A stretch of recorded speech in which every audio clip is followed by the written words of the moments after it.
Hello, my name is George Nicholson. I am one of the pediatric cardiology fellows here at Emory University, and I'd like to talk to you today regarding ventricular arrhythmias and essentially a brief overview for the CSU nursing staff.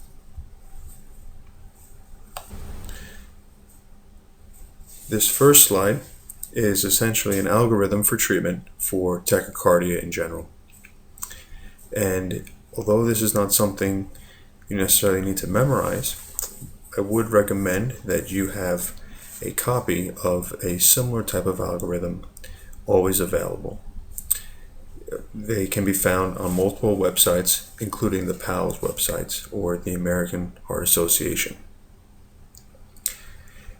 It'll be important that you at least have some introductory information and knowledge on how to handle someone who is in an unstable rhythm that is also considered wide complex or narrow complex for that matter, before additional help is able to get to the room, so that you're at least able to perform the initial necessary steps of stabilization.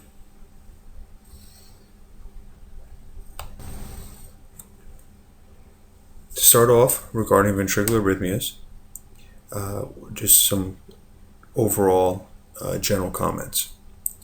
In terms of ventricular tachycardia, it is always tempting when you're looking at a rhythm strip, an EKG, or a review of the telemetry reading, and you see a wide QRS complex rhythm. It's very tempting to say, oh, that's ventricular tachycardia. But always be aware of something we call supraventricular tachycardia with aberrancy, meaning the abnormal rhythm is actually originating in the atrium. However, its conduction to the ventricle is not through the normal His-Purkinje system. In addition, we'll talk about ventricular fibrillation and its appearance. And along those lines, we'll also talk about torsades des points, or otherwise known as polymorphic ventricular tachycardia. And then we'll also talk about the three separate degrees of heart block.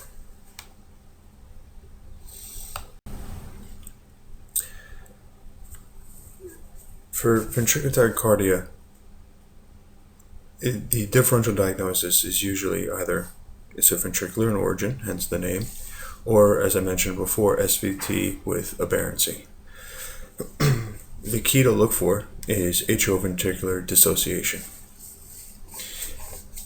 So, if you have a child or a young adult or a teenager and they're alert, the good chance is that it's SVT with aberrancy rather than VT. Ventricular tachycardia, is a much more unstable rhythm, although SVT with aberrancy should be managed appropriately and quickly as well.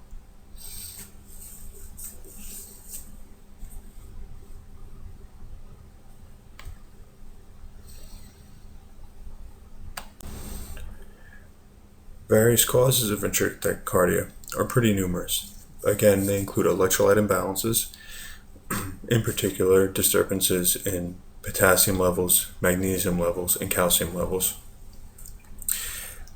Myocardial inflammation or injury, such as that's seen in myocarditis.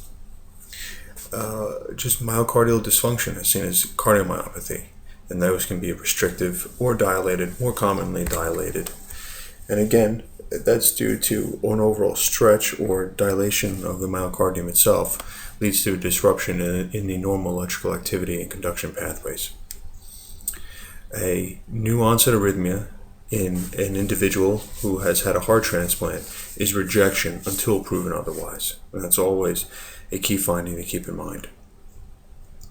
Myocardial ischemia will lead to multiple ectopic foci within the ventricular myocardium.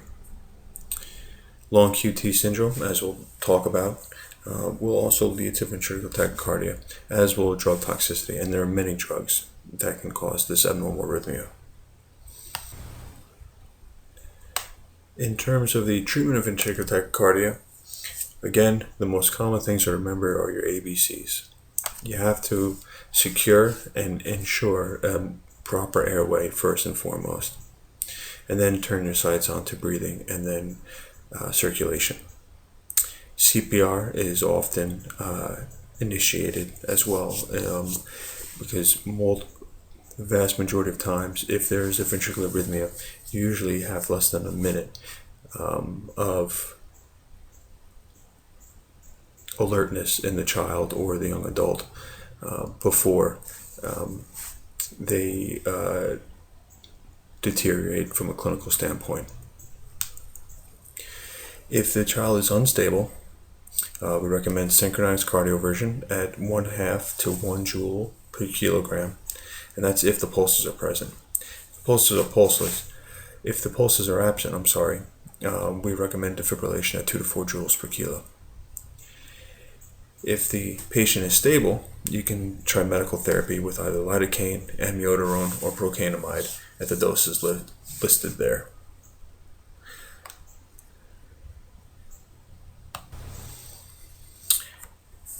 Ventricular fibrillation has a chaotic, irregular electrical activity, and essentially on EKG, as you can see there, it's a chaotic and irregular rhythm.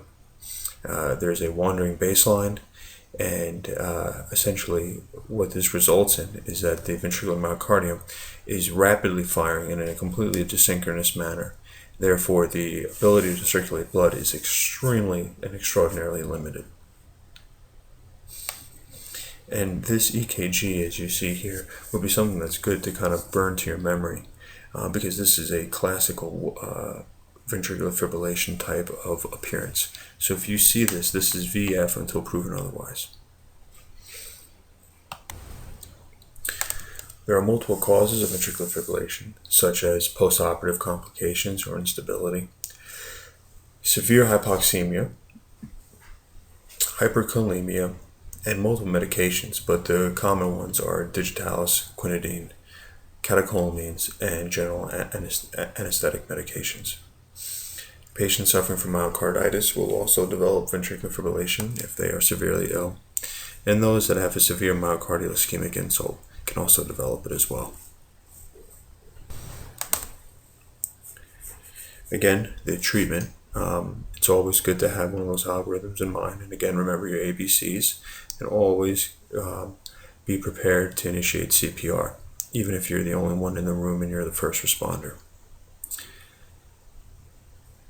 And again, since most of these patients are unstable, the initial recommendation is for defibrillation. And again, start at around 2 joules per kilogram, and you can increase up to 4. And in between defibrillation, if that is not working, epinephrine is administered every 3 to 5 minutes. If the individual is a known Wolff-Parkinson-White and they are in torsades, please give magnesium, as it has been shown to be particularly beneficial. Moving on to heart block. There are 3 different degrees of heart block. First degree, where essentially you have a prolonged pure interval, but every P wave is conducted to the ventricles, or every atrial contraction is conducted. There's just think of it as a holdup at the AV node. Second degree, otherwise known as Mobitz, and there's type 1, where it's otherwise called Wenckebach, where there is a progressive PR interval elongation until there is a non-conducted atrial impulse. And type 2, where there is a fixed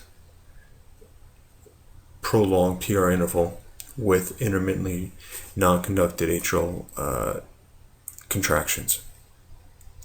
And third degree heart block is otherwise known as complete AV dissociation or complete heart block. So first degree heart block, again, as I mentioned, the delay is at the AV node. On EKG, this will be read as a prolonged PR interval greater than 200 milliseconds. And usually it's benign and incidental finding. And normally, in the vast majority, we do not treat unless it's due to an underlying drug toxicity.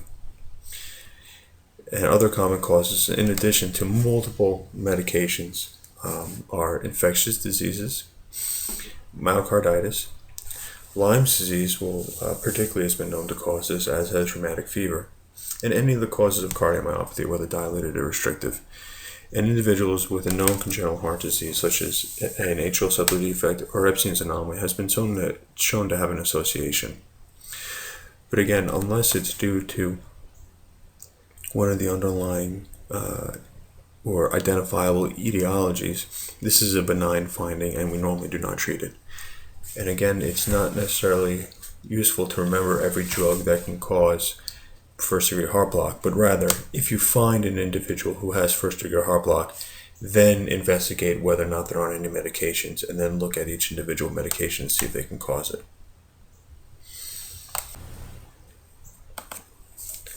For second-degree heart block, and this is again type 1, otherwise known as Wenckebach, the PR interval progressively elongates, and eventually a atrial impulse is non-conducted down to the ventricle.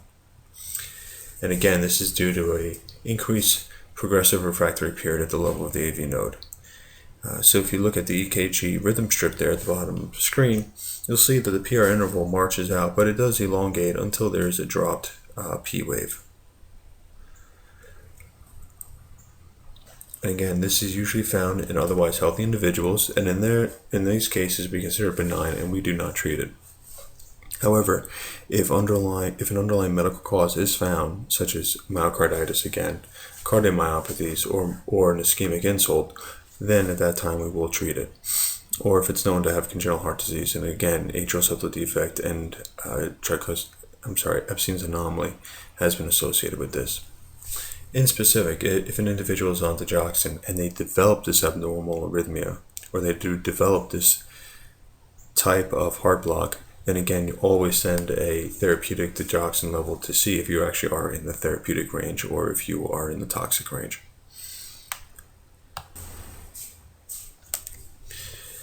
In type 2, secondary heart block, it's an all or none phenomenon, meaning you can either have a normal or you can actually have an elongated PR interval, but the interval stays fixed.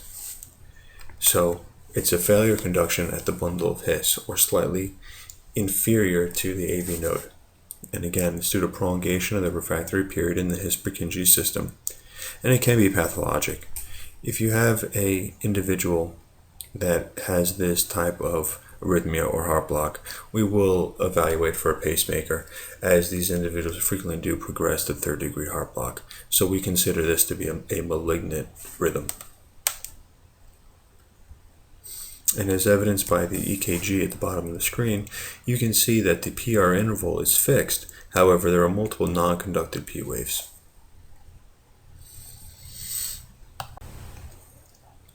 And in third-degree heart block, what you have is complete AV dissociation, where there are no atrial impulses conducted to the ventricles. So there's complete dissociation. This is otherwise known as complete heart block. And the ventricular rhythm is either what we call junctional, meaning it originates slightly below the AV node in the His bundle, or it can be lower down along the His-Purkinje system. The wider the QRS complex that you visualize on the EKG, the lower down in the His-Purkinje system the ventricular pacemaker is. And again, your atrial rhythm can be regular, meaning your P waves will march out. If you take your calipers and you go along the rhythm strip here, as you see in the bottom of the screen, that P to P interval remains constant, as does the R to R interval. However, the P to P interval is completely separate than the R to R interval.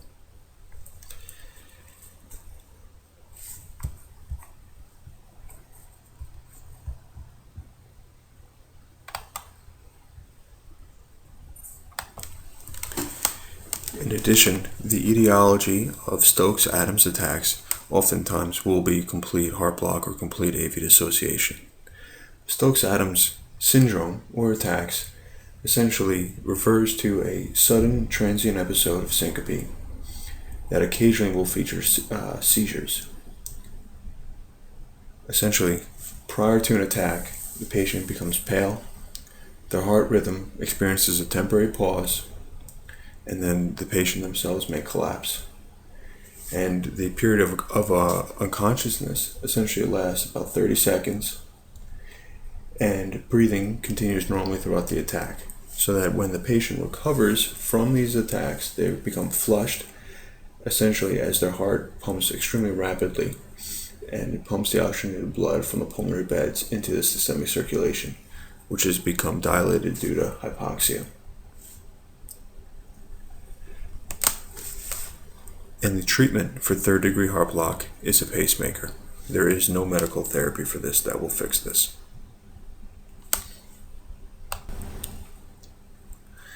In terms of etiology, again, it can be an isolated finding.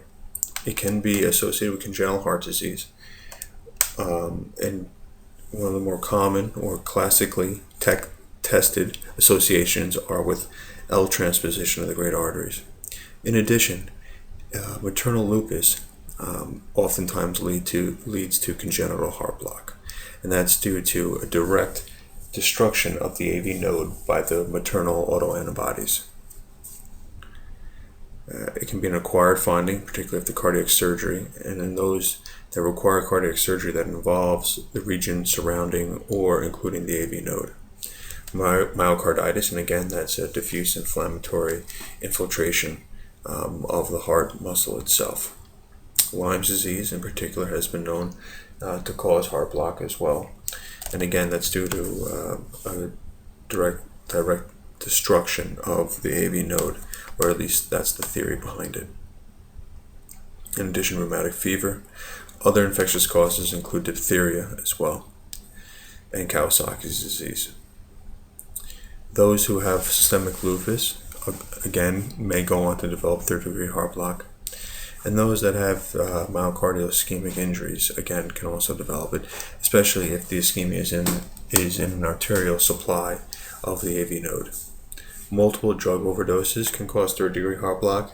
Again, it's not important to try to memorize the list of each individual drug, but rather pay careful attention to the history, and then go back on a patient-by-patient basis to determine which medications they're on to try to find an association.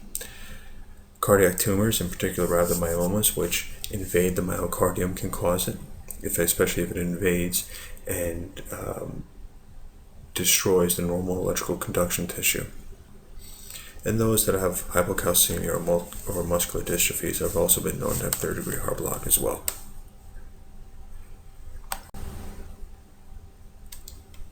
Moving on to long QT syndrome.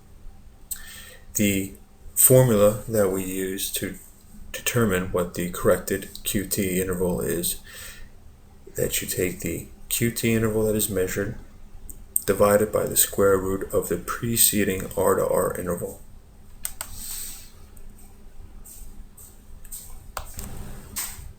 And those that have long QT can develop torsades of their point, and this essentially is a form of ventricular fibrillation.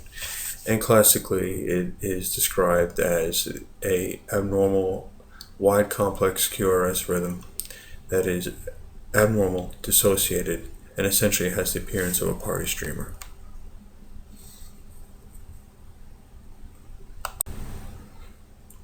And there are multiple drugs that can prolong the QT interval. Again, it's not important to memorize each individual drug, just know that there are many, and then it's important to perform a retrospective review on each patient that you're concerned about.